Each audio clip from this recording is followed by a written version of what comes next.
ഏത് ജാതകദോഷത്തെയും മാറ്റാൻ സഹായിക്കുന്ന ആ മഹാമന്ത്രം ഏതാണെന്ന് ഒരു കഥയിലൂടെ കേട്ടാലോ? ജാതകം മനുഷ്യരുടെ ഭാവി സൂചകമാണെന്ന് നമ്മളിൽ പലരും ഉറച്ചു വിശ്വസിക്കുന്നുണ്ട്. പലർക്കും അത്തരം അനുഭവങ്ങൾ ഉണ്ടായിട്ടുമുണ്ട്. പൂർവകർമ്മങ്ങൾക്കനുസരിച്ചാണ് ഗ്രഹങ്ങൾ ഒരു ജീവന്റെ ജനന സമയത്ത് പല രീതിയിൽ സംയോഗം ചെയ്യുന്നത്. ഉത്തർപ്രദേശിലെ ഒരു ഗ്രഹത്തിൽ ഒരു ആൺകുഞ്ഞ് പിറന്നു. പക്ഷേ കുഞ്ഞിന്റെ ജാതകപ്രകാരം വളരെ മോശപ്പെട്ട ഗ്രഹനിലയിലാണ് ജനനം. അഭുക്ത മൂലം എന്ന ഗ്രഹസംയോഗമുള്ള സമയത്താണ് കുഞ്ഞ് ജനിച്ചിരിക്കുന്നത്. അതിൻ്റെ ഫലം പിതാവിൻ്റെ മരണമാണ്. ഇത്ര ദുഷിച്ച ഗ്രഹനിലയിൽ പിറന്ന കുഞ്ഞായതിനാൽ രക്ഷിതാക്കൾ കുഞ്ഞിനെ വേലക്കാരിക്ക് കൊടുത്തയച്ചു. അവൻ വേലക്കാരിയുടെ കൈകളിൽ വളർന്നു. 5 വയസ്സായപ്പോൾ വേലക്കാരി മരണപ്പെട്ടു. അമ്മയെ നഷ്ടമായതിനു ശേഷം ആ കുട്ടി ദിനവും ഭിക്ഷയെടുത്ത് ജീവിക്കാൻ ആരംഭിച്ചു.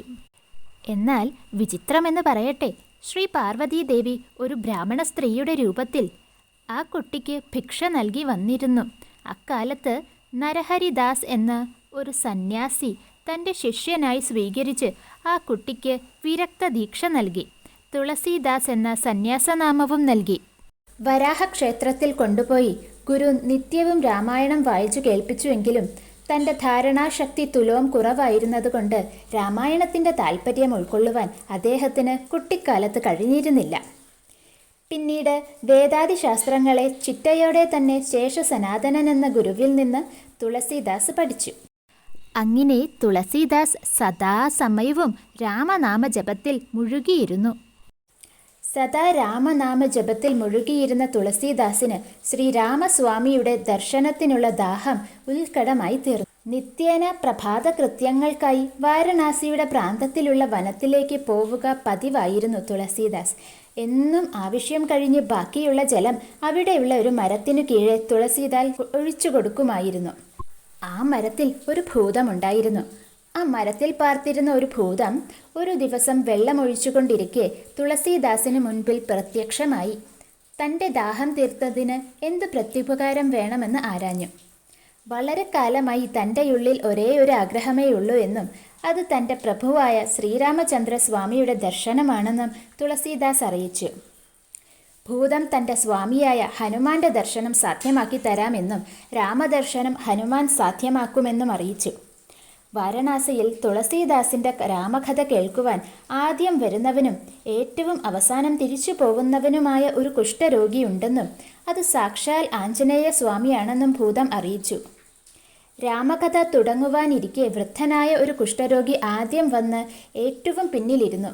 രാമകഥ ശ്രവിച്ച ശേഷം അവസാനമായി പോകാനിറങ്ങിയ ആ കുഷ്ഠരോഗിയെ പിന്തുടർന്ന് കാട്ടിനുള്ളിലേക്ക് തുളസീദാസും പോയി. ഓടിച്ചെന്ന് കുഷ്ഠരോഗിയുടെ പാദങ്ങളിൽ വീണ് പ്രാർത്ഥിച്ചു. കുറേ നേരം ഒന്നും അറിയാത്തതുപോലെ നിന്നെങ്കിലും ഉള്ളുരുകി വരുന്ന തുളസീദാസിന്റെ ഭക്തിയിൽ ഹനുമാൻ ദിവ്യദർശനം നൽകി അനുഗ്രഹിച്ചു. എന്തു വരം വേണമെന്ന ചോദ്യത്തിന് ശ്രീരാമ ദർശനം സാധ്യമാവണമെന്ന് തുളസീദാസ് മറുപടി പറഞ്ഞു. ചിത്രകൂടത്തിലെ രാമഘട്ടിൽ നാളെ കാമദഗിരി പ്രദക്ഷിണം ചെയ്യുമ്പോൾ ശ്രീരാമ ദർശനം സിദ്ധിക്കുമെന്ന് ഹനുമാൻ അനുഗ്രഹിച്ചു. അതൊരു അമാവാസി നാളായിരുന്നു.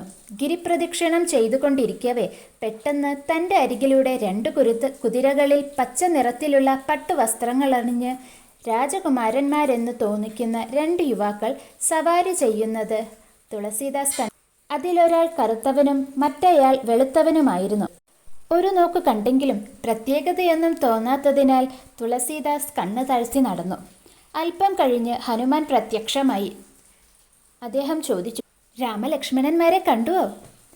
അവർ കുതിരപ്പുറത്തേറി സവാരി ചെയ്യുന്നത് കണ്ടുവോ? അബദ്ധം പറ്റിയെന്ന് മനസ്സിലാക്കിയ തുളസീദാസ് പരിതപിച്ചു. പിൽക്കാലത്ത് തൻ്റെ ഗീതാവലിയിൽ ഈ സംഭവം പരാമർശിക്കുന്ന കൂട്ടത്തിൽ സ്വന്തം കണ്ണുകൾ ശത്രുക്കളായി തീർന്നു എന്നെഴുതി ആ പരമഭക്തൻ. നമ്മിൽ പലരും അങ്ങനെയാണ്. എത്ര തവണ നമ്മുടെ കണ്ണുകൾ നമ്മെ ചതിച്ചിരിക്കാം. ഏതായാലും ഒരിക്കൽ കൂടെ ദർശനം അനുവദിക്കണമെന്ന് തുളസീദാസ് ഹനുമാനോട് കേണു പ്രാർത്ഥിച്ചു. ഹനുമാൻ അനുഗ്രഹിച്ചു.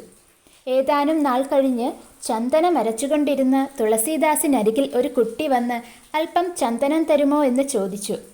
ഹനുമാൻ ഉടനെ തന്നെ തുളസീദാസിന് ഇതാ രാമൻ വരുന്നു എന്ന് സൂചന നൽകി. ഭക്തിയിൽ മതിമറന്ന് കണ്ണീരണിഞ്ഞ് കുട്ടി രാമനെ നോക്കിയിരുന്നു പോയി തുളസീദാസ്. ഇതുകണ്ട രാമൻ സ്വയം ചന്ദനക്കുറിയണിഞ്ഞ ശേഷം തുളസീദാസിനും തിലകമണിയിച്ച ശേഷം മറഞ്ഞു.